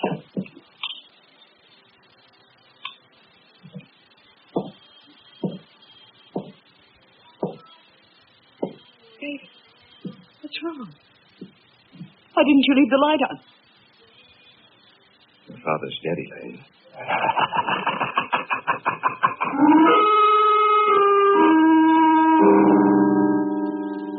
I had walked into the darkened bedroom. On the bed was Elaine's father. It didn't take a second look for me to know that he was dead. I switched off the light and walked back into the hallway to tell Elaine what happened. And then from the room there had come an eerie, quiet laughter. In the darkness of that room was some unknown evil power. The voice itself was unearthly. There was no substance to it. It sounded as if it came from the darkness itself. No. No, I don't believe you. It's the truth, Elaine. There's nothing more I can do. We'll have to notify the police. Tell me it's not the truth, David. Tell me it's the truth. I'm sorry, Elaine. I wish I could. The father's dead.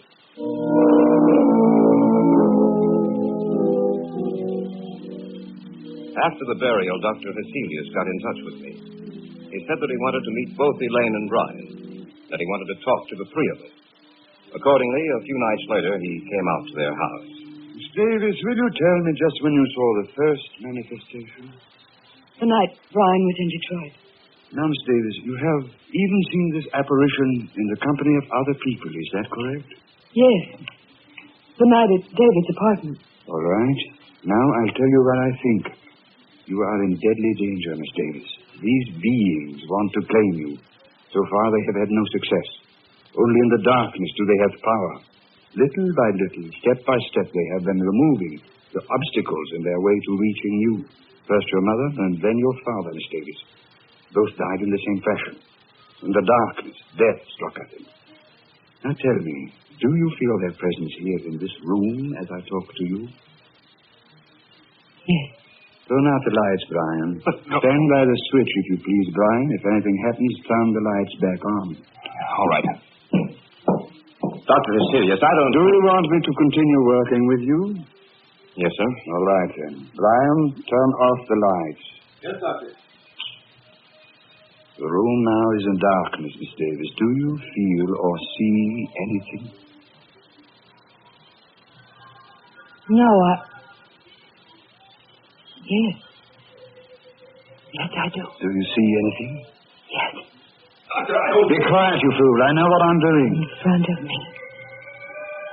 The darkness gathering together into a huge, terrible... Not only do you see us, Miss Davis, but everyone else in the room also will see the vague shapes forming themselves in the blackness.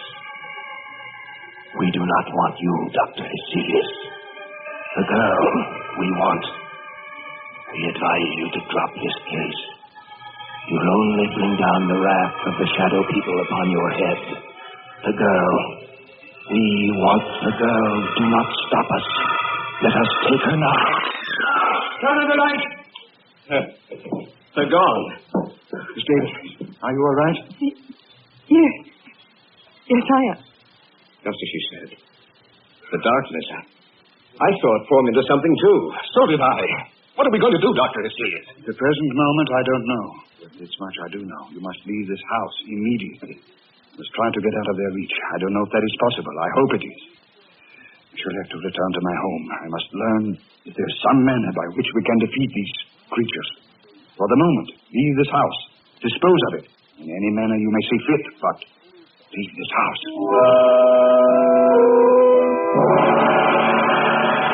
The Shadow People will return after this break. We hope you're enjoying our Halloween Spooktacular. If you like to be thrilled and chilled, we think you'll enjoy owning a copy of Orson Welles' War of the Worlds, now available on LP or cassette tape. Here's how to order this historic broadcast for just $6. Rush $6 to Golden Age, Box 17068, Fountain Hills, Arizona. That's Golden Age, Box 17068, Fountain Hills, Arizona, zip code 85268. Be sure to specify if you wish LP or cassette. Here's your opportunity to have a complete LP or cassette copy of Orson Welles' War of the Worlds, exactly as it was heard on that fateful October night in 1938. The War of the Worlds on LP or cassette makes a great gift. Send $6 to Golden Age, Box 17068, Fountain Hills, Arizona, 85268. If you enjoy the Golden Age of radio, I believe you're the kind of person who would enjoy the interesting, wholesome entertainment, helpful articles, and helpful information you'll find in every edition of the Saturday Evening Post. The Saturday Evening Post is the magazine for the family in the mainstream of American life. For over 250 years, the Saturday Evening Post has provided the kind of upbeat family reading that builds up, not tears down, our American way of life. We'd like you to join over 6 million Americans who make up the Saturday Evening Post Society. If you'll subscribe now, you can have the Saturday Evening Post for 1 year for just $12. And if you call and mention the Golden Age of Radio, you'll get as a free gift a copy of Better Health Family Cookbook. Don't put it off. Right now, call 1-800-2850. 1-800-2850 anywhere in the USA except Nebraska, where you call 1-800-642-8300. Call the Saturday Evening Post at 1-800-228-2050. Subscribe now and get your free Better Health Family Cookbook. Let's return now to the Golden Age of Radio here on KJY FM 94. The Shadow People continues on the Hall of Horror.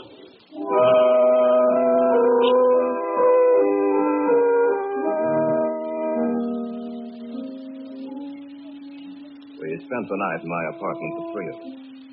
The following day, Brian and Elaine made arrangements to dispose of the house. In the afternoon, Dr. Vasilius called me and asked that I come to see him. David, I'm glad you're here. Anything new, Doctor? Yes and no. You realize, of course, that this spiritual manifestation is not new, that it has gone on for centuries. No, I wasn't aware of that. It's true, David. The Maupassant wrote what was supposedly a fiction story about the manifestation, David. He called it the Orla. However, according to the information here on my desk, it was taken from an actual case history. Of course, he embroidered the story, added a few touches to something he didn't realize actually existed. But have you found anything of which we can fight them? Everything depends upon an answer I received from a colleague of mine in Paris, Dr. Henri Renaud. He dispatched a telegram to him last night. Why hasn't he answered by now? There are certain things that must be done. It will take a few days, I'm afraid. You have to wait, David. There's nothing else we can do.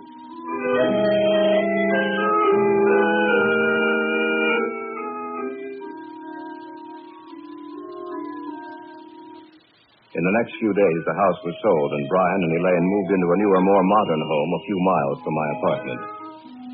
Cecilia said it might take a few days for them to build up their power. I spent the night at the new house. The lights were left on, and I watched for any unusual occurrence. In the daytime, I'd return to my apartment and get some sleep. About 4 days after Elaine and Brian moved into the new house, I was at home when Hestelius phoned me.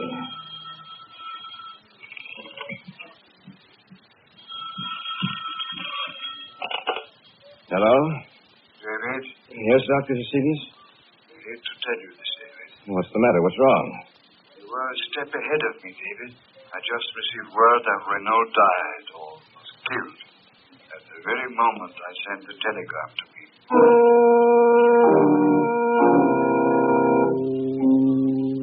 Step by step, they had outwitted us. But they had anticipated every move we'd make. Even Dr. Hestelius was at a loss as to what to do. He agreed to meet me at the Davis house. What did you want to say us about, Dr. Sedley? Did you find out anything more? I'm sorry to say that I haven't. At the moment, I'm at a complete loss. I don't know what to do. But what did you want to see us about this evening? Merely to check, to see if anything else has happened. Davis, have you seen or heard anything? Not in the house. Only in my dreams. Your dreams? Yes. When I go to sleep at night, in my dreams, in the darkness, I see them. It's grown worse, much worse.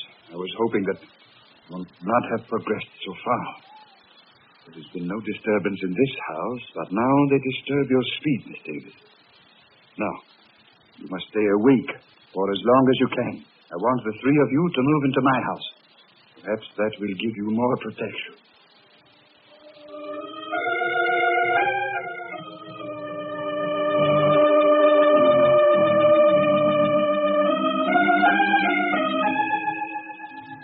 That night, we moved over to Lucidia's house. Perhaps Elaine would have more protection there. From there, we might be able to devise some plan of action, some way to beat those beings. For a few days, things were quiet. The shadow people seemed to have withdrawn. For a while, I thought that we might have succeeded in thwarting their purpose. Elaine no longer complained of troubled sleep. But that condition lasted for a few days only. About 10 days later, they made themselves known and felt again. That night, we were in the study, when suddenly he see this whirled around and... Elaine, what are you looking at? Outside the house. Right where the light leaves off, I see them. She's right, Dr. Sleeve. I can see them, too. What should we do, Doctor? Nothing. What do you mean, nothing? There's nothing we can do. We can't just... We can't do anything, Brian. Don't you understand that they have us at their mercy? The greatest man in my field was Henri Renaud. He could do nothing against them. What do you think we do? He's right, Brother. There's nothing we can do. As long as the house remains lighted, just so long will they remain outside. If the lights were... That sounds... The night Father was killed. The same sound. We heard the same sound. The lights. What's happened to the lights around? I don't know. Be quiet, please. I thought of this emergency. A candle. That's right, Miss Davis. As long as this burns, this one candle will be safe. For they cannot advance into the light. They are limited by the dark. As long as the candle burns, they will have to remain outside of this room. Around you, in every room of the house, in the darkness outside, we are around you. This time you shall not escape. This time we will blame you. Take it easy, Brian. I can't stand it. I'm getting out of here. Brian, come back. Don't be a fool. I'm going after him. Stay here. We just can't let him He go. won't have a chance. I doubt it. David, I'm afraid it's your brother is dead.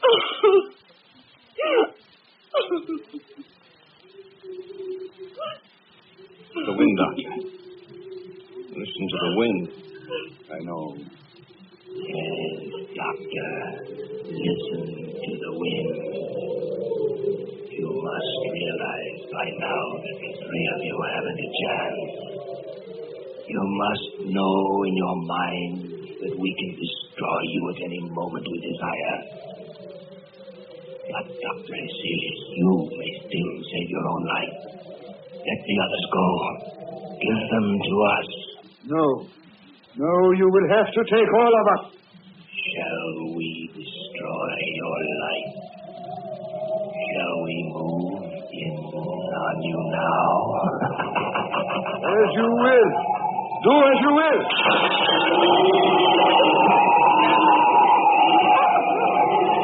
Sorry, David. The candle is out.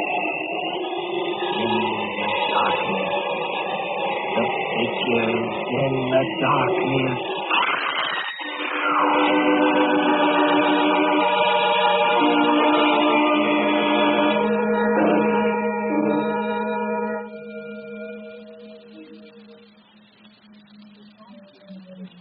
We warned you, Hesselius. You and the others are dead now. And we shall live on the earth. And man in the day shall not see us. they will know that we wait for our chance, that we walk with them.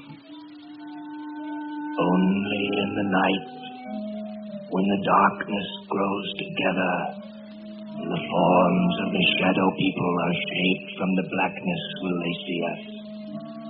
Then they will know that we are their companions. Look next to you, there in the shadows.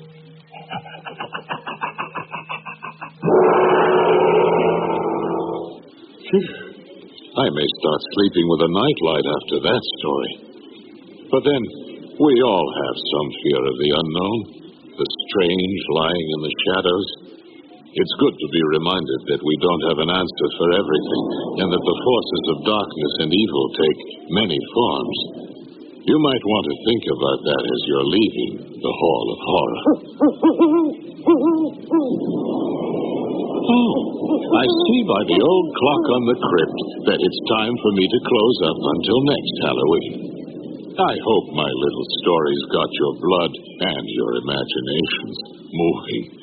All 4 radio dramas sprang from the mind of Richard C. Thorne, originally created for his Hall of Fantasy radio series and used here by permission. The Hall of Horror is a production of Golden Age Radio Theater and Cinema Sound Limited. Oh, and don't worry. Any relationship in this program with any person, either living or dead, is purely coincidental. What? My name? Are you really sure you want to know? Here, let me show you out.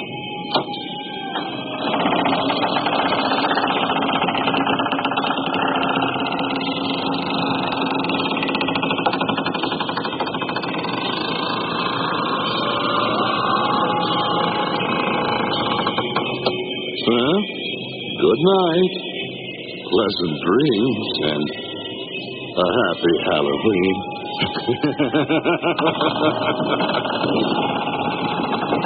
Wait, what's that in the shadows? No, you're not real. No, you're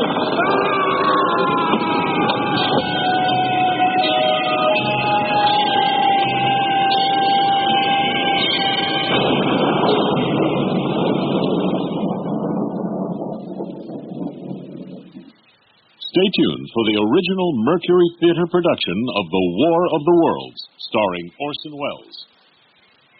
I'd like to help you get started in the fascinating hobby of collecting old-time radio shows on cassette tape. We've put together a special 1-hour sampler cassette containing excerpts from dozens of great old shows. One side, we've got comedy, drama, mystery, and kid shows. On the second side, there's a spine-tingling, full-length mystery show. We'd like to send you a sampler cassette for just $2. Along with the cassette, we'll send you a free catalog containing hundreds of great shows you can buy at special low collector's prices. For your sampler cassette and free catalog, send $2 to Collector's Catalog, Post Office Box 17068, Fountain Hills, Arizona 85268. We think you'll enjoy our special sampler cassette, recorded for our listeners. We tried to include all of the all-time favorites you'll want to hear over and over again. Send $2 to Collector's Catalog, Post Office Box 17068, Fountain Hills, Arizona 85268. That concludes our 2 episodes for this evening. The Golden Age of Radio was heard Sunday through Thursday nights here on KJY FM 94. You tuned to KJY FM 94, where memories are forever. Yippee-yay, there'll be no wedding bells for today. I got spurs that jingle, jangle, jingle. Jingle, jangle. As I go riding merrily along. Jingle, jangle. And they sing, oh, ain't you glad you're single? Jingle, jangle. And that song ain't so very far from wrong. Jingle, jangle. Oh, Lily Bell. Oh, Lily Bell. Oh, Lily Bell. Oh, Lily Bell. Though I may have done some fooling, this is why I never fell. If I've got spurs that jingle, jangle, jingle, Jingle jangle, as I go riding merrily along, jingle jangle, and they sing, oh, ain't you glad you're single? jingle jangle, And that song ain't so very far from wrong. jingle jangle.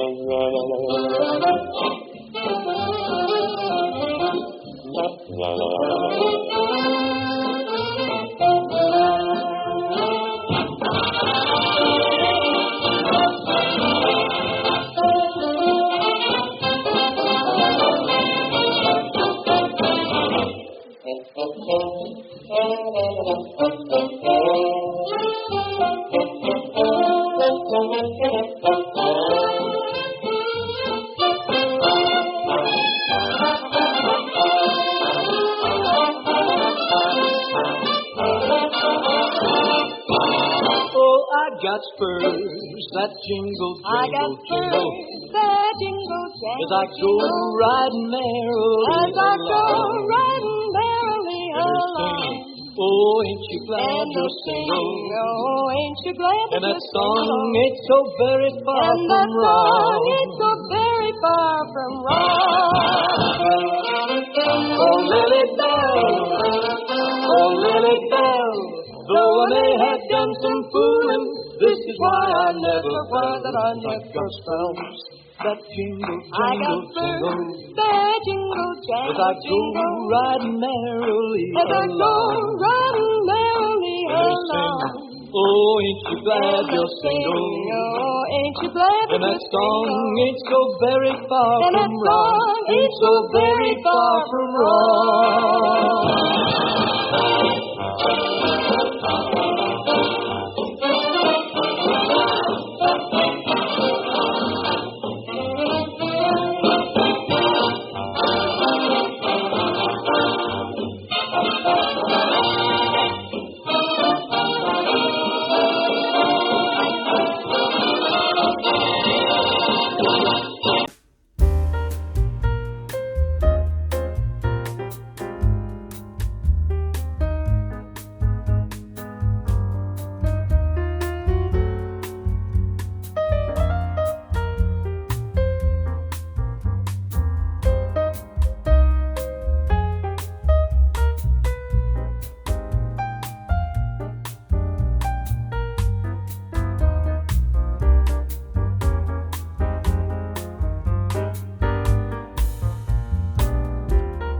This is KJY Big Band 94, CKJY FM.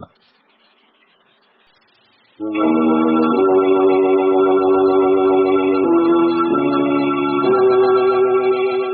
knows what evil lurks in the hearts of men? The shadow knows.